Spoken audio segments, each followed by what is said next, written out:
De nos jours, il y a des gens qui veulent aller au Canada, qui veulent immigrer, mais ils sont bloqués par les différents programmes.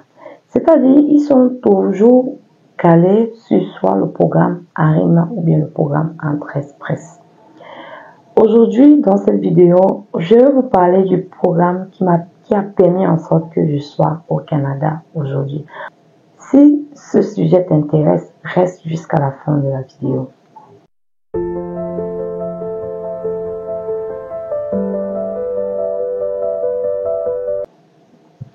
Hello les amis, j'espère que vous allez bien. Pour ceux qui me découvrent pour la première fois, je suis Yanoufi. Je partage des contenus d'immigration à l'étranger, d'études, de bénévolat et bien d'autres. Alors, si c'est un sujet qui t'intéresse, n'hésite pas de t'abonner et d'activer la cloche de notification.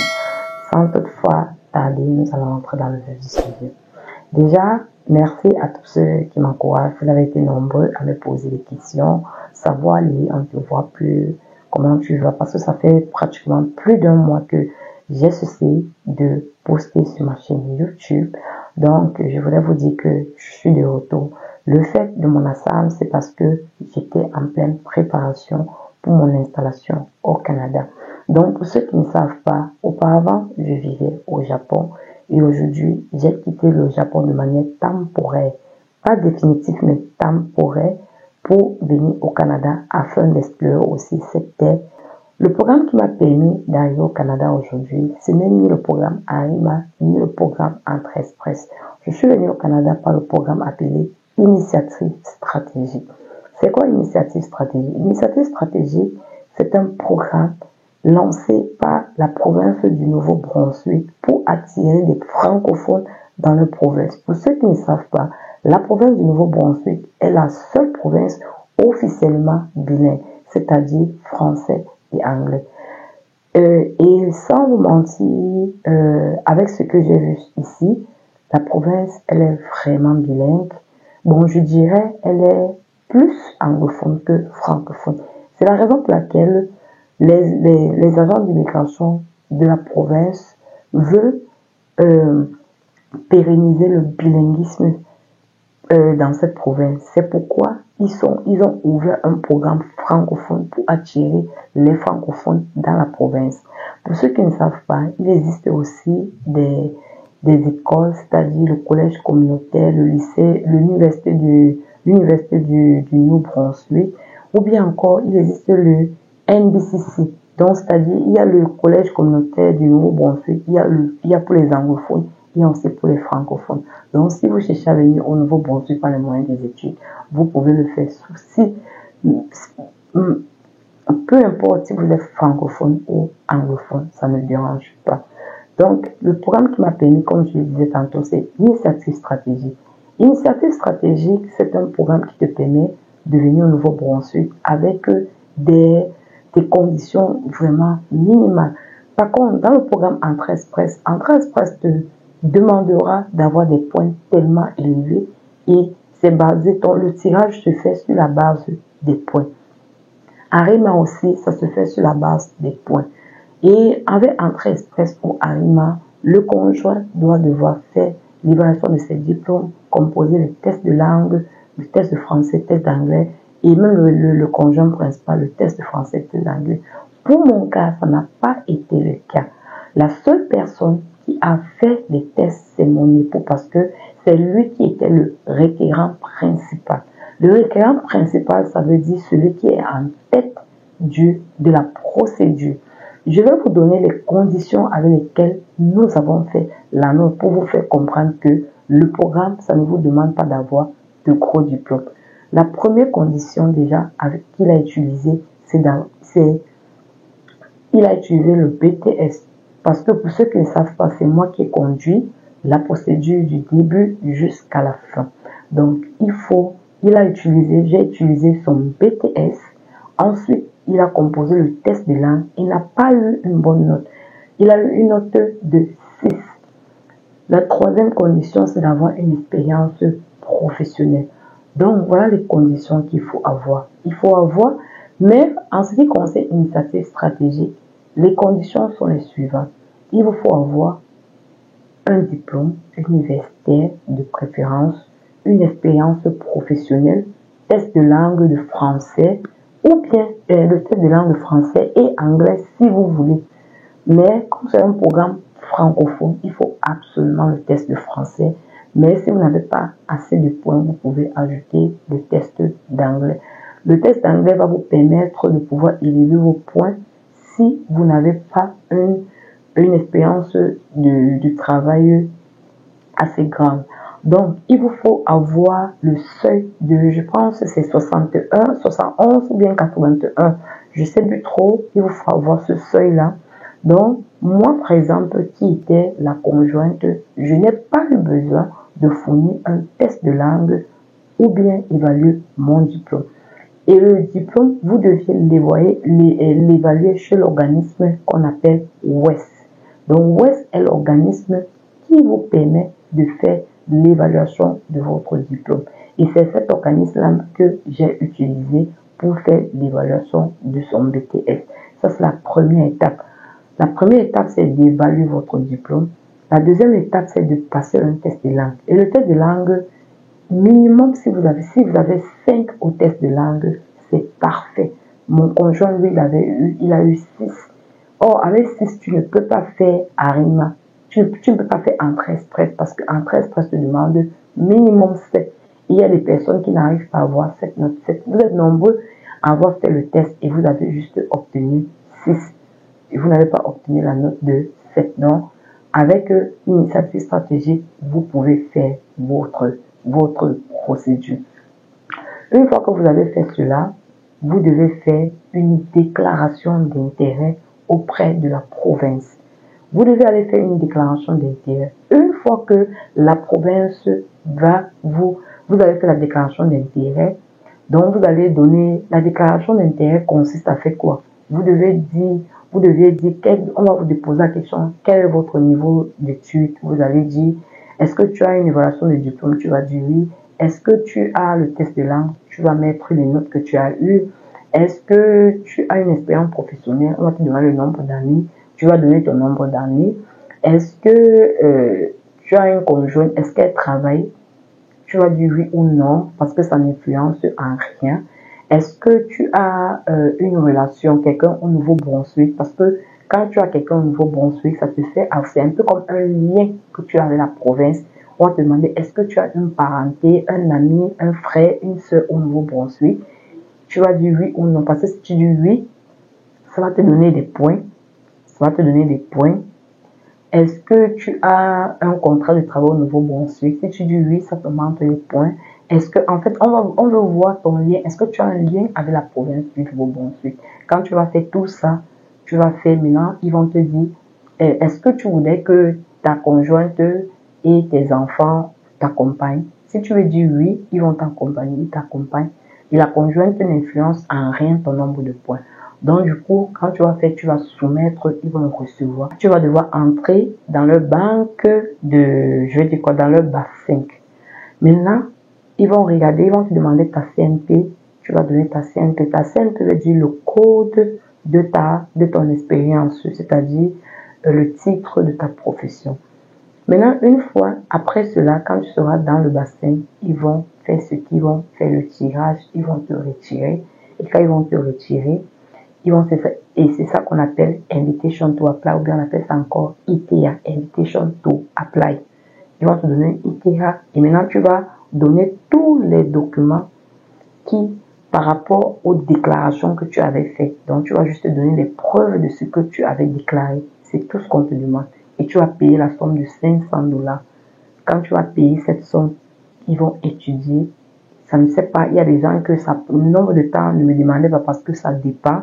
Les gens avec qui on l'avait fait pour nous, il y a des personnes avec qui, après, quand ils soumettaient, après 5 jours, on leur répondait, d'autres qu'après une semaine, d'autres qu'après 3 mois. Moi, j'avais soumis, on m'a répondu après 4 mois. Donc, ça dépend du volume que l'agent d'immigration, du volume des dossiers que l'agent d'immigration a entre ses mains. Donc, une fois que tu as fini, quand tu as soumis, tu attends juste, s'il y a un document qui manque, ils vont te faire signe, ils vont te dire que on a besoin de tel document, tu vas fournir et c'est tout. Et aussi, j'oubliais, les documents aussi, il faut donner la preuve de fond. J'oubliais aussi. la précision, il faut la preuve de fond. Et la preuve de fond, c'est en fonction de la taille de la famille. Donc, si vous êtes seul, je pense que vous allez payer 13 000 $. Et quand vous ajoutez une personne, vous mettez plus 3 500 $. Donc, c'est juste le compte qu'on demande. On ne vous demande pas l'argent. On vous demande juste de montrer un relevé bancaire avec l'argent dedans. Vous allez présenter cela et ensuite, vous allez soumettre. Une fois que vous avez soumis, vous attendez. Quand ils ont tout étudié, quand tes dossiers sont complets, ils vont juste vérifier et tout et tout. Et après, ils vont te donner ce qu'on appelle la désignation. La désignation, c'est un peu comme c'est un certificat que la province te donne qui te permet d'aller continuer ta procédure auprès de l'IRCC. Donc, la première étape consiste à faire ta procédure au niveau de la province et la deuxième étape consiste à aller faire ta procédure au niveau de l'immigration, de l'IRCC. Et c'est l'IRCC qui délivre les visas. Donc, du coup, après ta désignation, tu vas créer ton compte chez IRCC, tu vas soumettre tes documents. Et il faut savoir que la désignation, par exemple, a une validité de 6 mois. Pour mon cas, j'ai eu la désignation depuis avril 2023, mais parce que je n'avais pas suffisamment d'argent, j'ai dû attendre.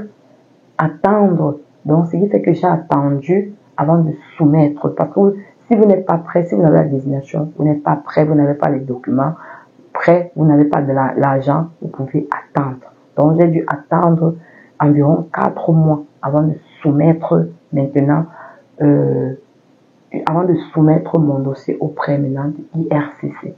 Donc, auprès de l'IRCC, quand vous avez votre désignation, vous n'allez plus soumettre la preuve de fond.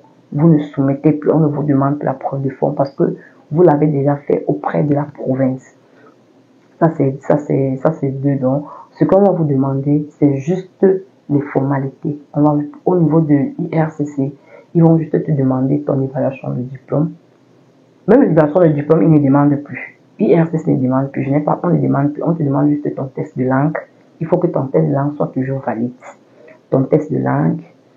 On va demander les extraits de casier judiciaire.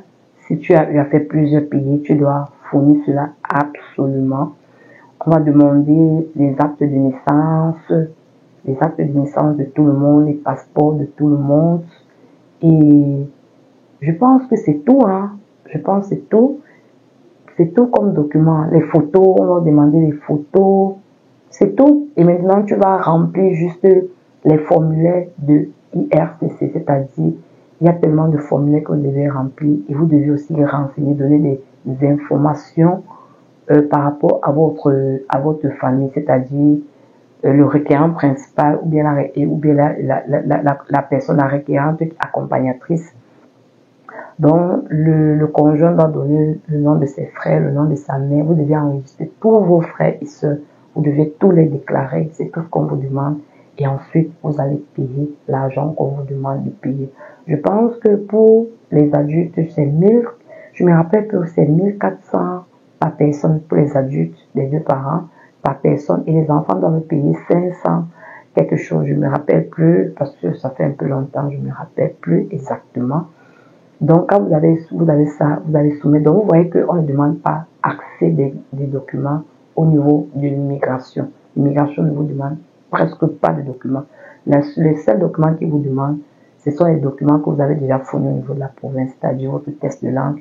Et vous allez seulement aller faire votre extrait de casier judiciaire et d'autres. C'est tout ce que vous allez faire. Et ensuite, vous allez créer votre compte, vous allez soumettre. Une fois que vous allez soumettre, vous allez attendre.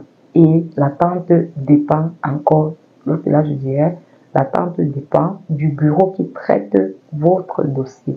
Il existe plusieurs bureaux.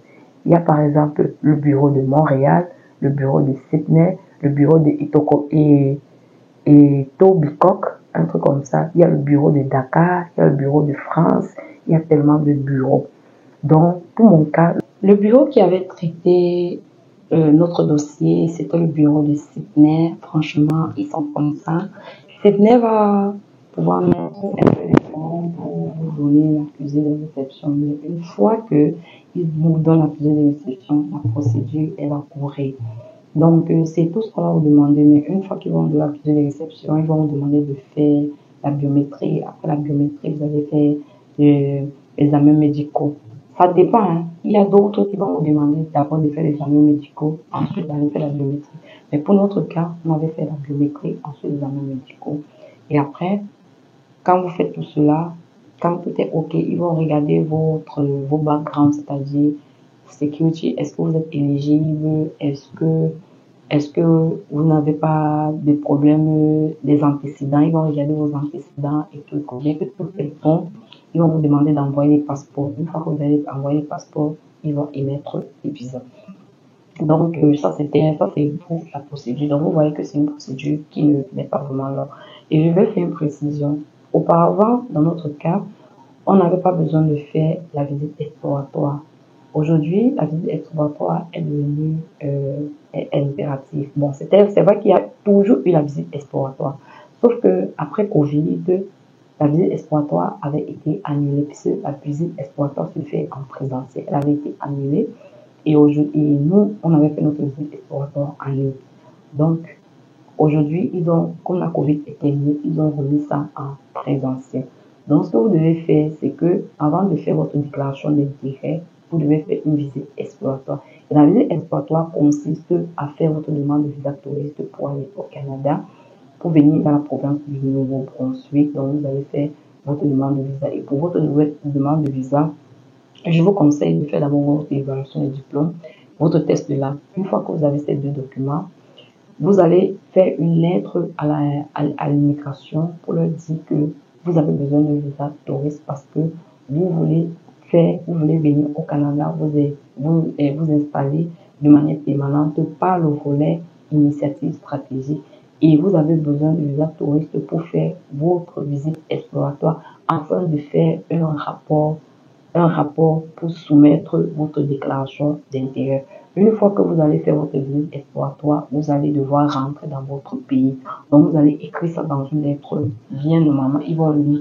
Dès qu'ils vont lire, ils vont vous donner le visa touriste. Et de nos jours aujourd'hui, ce n'est plus comme avant. Le Canada a décidé de nos jours aujourd'hui de faire comme le Schengen, c'est-à-dire délivrer les visas au séjour. Donc, ils pourront vous donner soit un mois de visa ou bien ça dépend de nos jours. Auparavant, ils donnaient même 6 mois, ils donnaient 5 ans en fonction de la durée de votre passeport.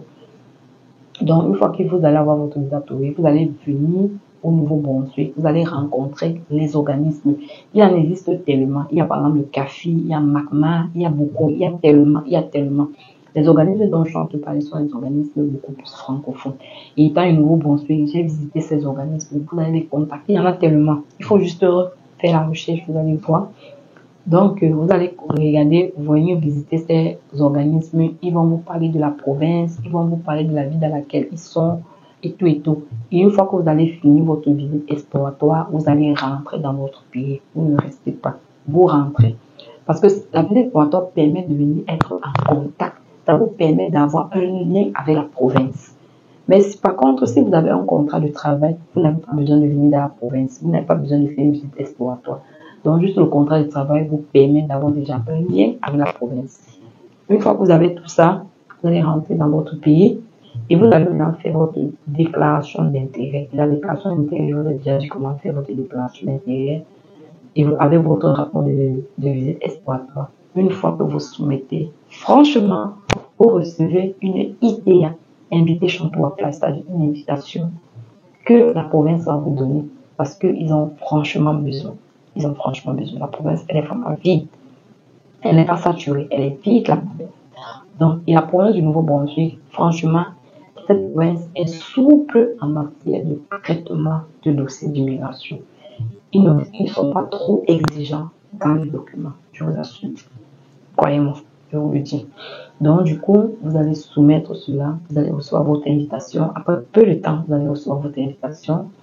Quand vous allez recevoir votre invitation, ensuite vous allez maintenant aller au niveau de l'immigration, c'est-à-dire IRCC, et vous allez faire la même procédure que je vous ai expliqué et que nous avons fait. Donc, voilà un peu la précision que je voulais faire. Donc, voilà en fait en gros la procédure. La procédure n'est pas longue parce que pour notre cas, nous avons commencé, j'ai fait une déclaration d'intérêt à la province en mai 2022 et j'ai reçu une invitation en octobre 2022, le 18 octobre. Donc, le 18 octobre, j'ai reçu, on a eu les visas le 7 août.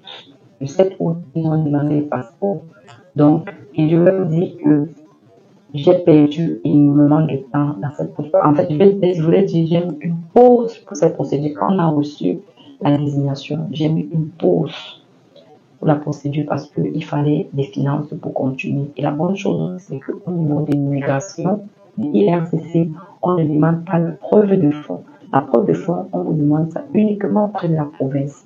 Mais une fois que vous avez fini l'étape de la province, on ne vous demande que parce que la procédure se fait en deux étapes. Il y a l'étape provinciale, il y a l'étape finale, il y a province, il y a maintenant, pardon, ça j'ai oublié, fédéral, voilà. Donc vous faites la procédure au niveau de la province et après vous venez maintenant au niveau du fédéral. Au niveau du fédéral, c'est souple par rapport à ceux qui font Entrée Express. Entrée Express de nos jours, ce n'est plus souple, ils sont maintenant trop exigeants. Donc, une fois que vous avez fait ça, c'est bon. Donc, du coup, si vous avez des questions, n'hésitez pas de les laisser en commentaire. Dans la prochaine vidéo, je vais vous montrer comment faire une déclaration d'intérêt. Mais je précise, pour faire une déclaration d'intérêt de nos jours, il va falloir faire une visite exploratoire. Pour mon cas, ce qui m'avait permis de faire une déclaration d'intérêt, c'était Destination Canada que tout le monde néglige. Parce que à Destination Canada, vous aurez l'occasion de rencontrer tous ces organismes dont je parle. Le RID, vous allez rencontrer le RID, vous aurez les informations là-bas. On ne négligez pas Destination Canada. Si vous entendez qu'il y a Destination Canada, faites votre CV et allez participer. Vous aurez l'occasion de voir aussi les entreprises qui recrutent. De place, vous pouvez rencontrer ces entreprises. Ne négligez pas Destination Canada. Donc, sur ce, on va se dire à très bientôt. Si vous avez des questions, laissez un commentaire, je vais répondre. Si vous avez des exigences sur les vidéos que je vais faire, n'hésitez pas. Et pour ceux qui ne sont pas qualifiés à faire la résidence permanente du Canada, je vous conseille aussi, on va rester dans la même lancée. Je vais toujours partager des différentes vidéos, que ce soit pour le Japon, que ce soit pour l'Europe, n'importe où, les opportunités qui vont se présenter. Je vais toujours partager comme d'habitude. Donc, sur ce, on se dit à très bientôt. N'hésitez pas de vous abonner si vous n'êtes pas encore abonné. Partagez la vidéo et activez la cloche de notification. Sur ce, on se dit ciao, ciao.